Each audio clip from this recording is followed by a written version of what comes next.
Antoine, thanks for joining us. Thanks for tuning in and staying up late. But he's got an interesting comment that you sent me a snapshot. I think you actually put this on Twitter. But Antoine says, to be real, y'all, I don't even think they wanted to block for Cade. I think they set him up. Now, he's got a crying emoji, but what are your thoughts on that?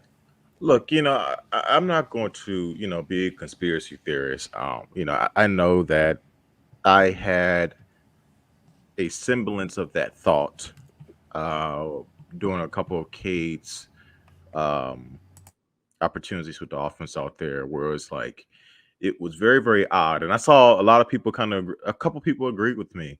Like it was just really, really odd how bad the pass pro got when K got in the game. And the whole game while JJ was in, and granted JJ's more mobile, but I'm just talking about just from a pocket pass, from have a nice pocket to pass in. He was virtually untouched. But as soon as K got in there, you got your guards and centers getting just whiffing on blocks. I'm like, what is going on here? And that'd be one thing if that happened a couple times while JJ was in, but it was like soon as K got in, you're like, what? Like literally his first um drive, like he had guys in his face like three straight plays in a row. And it was just really, really odd to see. And it's like I don't want to throw out accusations that you were ever turn your back on a teammate and like, yeah, hey man, but it definitely was odd. I agree with Antoine there. It was definitely odd to see that. Um, and we don't know what's happening behind closed doors. I'm not, like I said, I'm not throwing the accusations out there, but definitely odd. Definitely odd. Kate had a rougher game today than he did week one. Um, it, And it, week it one got was bad. worse, and it's unfortunate because, um, I'll say this too. Look, any fans out there that were booing Cade and chanting JJ and all that stuff, we want JJ. I think you're being kind of losers. Yeah, I'm sorry, guys. I just don't agree with that. You don't have to boo the kid. The kid's done nothing wrong on the field. Like you may have your guy, you may want JJ to start, but to be out there and this kid has done nothing wrong. The team is winning. It's not like he's underperforming and the team's losing, right? We've had periods of Michigan football where we've had a quarterback starting and the team's underperforming and we losing the game, and we need that quarterback change.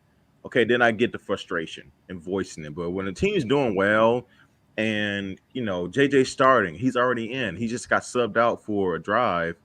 You know, I just don't agree with any fans that were booing. I thought that was kind of whack, to be honest with you. Um, yeah, Yeah, and here's where and Rod Anderson 3-4 nails it. This was my thought because we during the game were texting, um, but my response was because you had just mentioned, does this seem a little weird? Like, does it seem like they kind of, you know, not let them through, but just it looked a lot different? And this was my thought on it. I'm like, well, at the end of the day, we're dealing with human beings, so you just never know. But I would say no, that they aren't, giving less effort. I thought that just Hawaii, knowing that JJ is in at quarterback, you can't really go all out with your pass rush because if you don't get home, he could just step up in the pocket, take off, and he's gone for a quick 15, 20 yards. So that was part of my response to you was I just thought that the Hawaii D line was just a little more aggressive when Cade was in there because they know he's not gonna move, he's not gonna take off. It's something where you can hone in, where to get to with that sure. target spot, of the QB. Um, I just would find it really hard to believe that this O line group that had returning Joe Moore award winners like, would have that kind of thought process to just even give a little less effort, like because it's Yeah, Cade versus JJ. I just I can't mention that and think that would be even a possibility in my mind. I can't say that. How about that? Yeah, I mean, I do think that's fair. And guys, I'm kind of turning my camera on and off because I'm on a slight delay here. But I do believe that that's a fair assessment. And once again, I'm not throwing out any accusations that this offensive that the second team or first team offensive line, whoever was in there with Cade, was mailing it in or trying to set him up. I don't think that's fair. It was just a very odd timing of it, and it's remarkable how a year changes things.